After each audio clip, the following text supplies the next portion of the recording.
Budidaya ikan nila, pembesaran dan pembenihan bisa dilakukan di kolam-kolam kecil atau yang memiliki lahan-lahan sempit seperti pekarangan rumah atau halaman belakang rumah.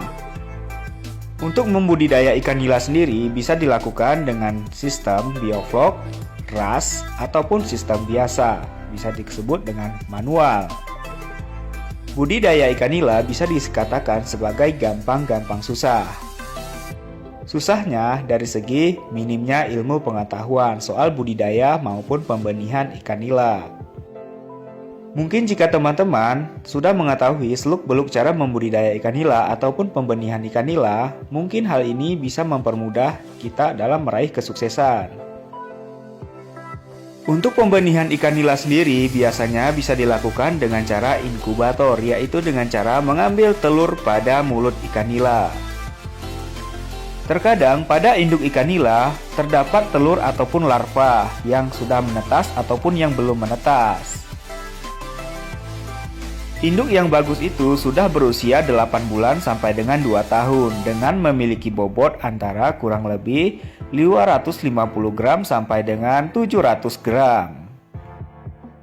Sedangkan untuk indukan sendiri tidak boleh memiliki cacat fisik baik di bagian mata, tubuh, ataupun sirip lainnya. Larva ikan nila yang terdapat pada mulut indukan tidak perlu lagi dimasukkan ke dalam inkubator. Yang dimasukkan ke dalam inkubator adalah telur yang belum menjadi larva. Biasanya telur ini akan menetas kurang lebih 2-4 hari. Setelah telur ikan nila menetas, biasanya tidak diberi makan dulu selama 1 minggu. Setelah 1 minggu kemudian baru diberi makan. Pakan burayak ini atau larva ikan nila ini bisa berupa serbuk seperti pelet bubuk ataupun kuning telur. Jika ingin pertumbuhannya bisa lebih cepat, bisa diberi seperti cacing sutra agar vitamin dan proteinnya bisa lebih tinggi. Penetasan telur ikan nila secara inkubator biasanya dilakukan untuk meminimalisir kanibal yang ada di dalam kolam. Biasanya indukan akan memakan larvanya tersebut.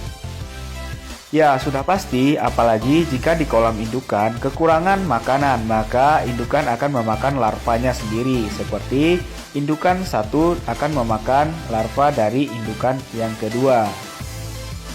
Penetasan secara inkubator ini yaitu mencegah dari kehilangannya larva pada kolam ikan nila.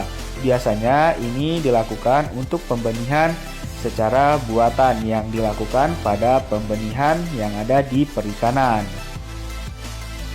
Teman-teman juga bisa melakukan pembenihan seperti ini, bisa dengan cara inkubator, bisa dengan cara manual. Tinggal memilih. Penetasan secara inkubator biasanya dilakukan untuk menekan kerugian pada kolam indukan ikan nila. Biasanya, penetasan secara inkubator tingkat keberhasilannya sangat tinggi dibandingkan secara alami.